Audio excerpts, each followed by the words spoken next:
രാജ്യത്തിന് എന്താ പ്രശ്നം? ഒന്നും പറയേണ്ട സുബൈലെ, ട്രാഫിക് നോക്ക്.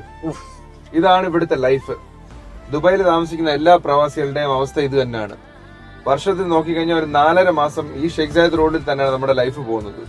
Traffic traffic traffic. അതുകൊണ്ട് ടൈം ഏറ്റവും വിലപ്പെട്ട ഒരു കാര്യമാണ്. അത് നമ്മുടെ ജീവിതത്തിൽ മനസ്സിലാക്കുകയാണെങ്കിൽ മണിയല്ല.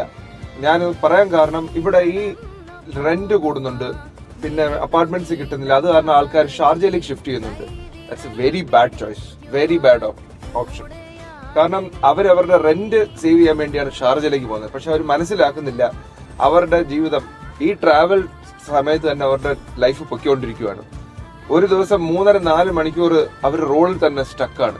എന്തിന്? റെന്റ് സേവ് ചെയ്യാനോ? ഒരിക്കലും നമ്മൾ ചെയ്യരുത്. അതിനെക്കാട്ടി ബെറ്റർ ഓപ്ഷൻസ് ഉണ്ട്. Dubai south. നമ്മൾ ഓഫീസിൽ നിന്ന് തിരിച്ചു വീട്ടിലേക്ക് പോകാനും വീട്ടിൽ നിന്ന് തിരിച്ച് ഓഫീസിലേക്ക് പോകാനും നമുക്ക് വേണ്ടത് ഒരു time free area, time free zones ആണ്. അപ്പം Dubai south it's a best location.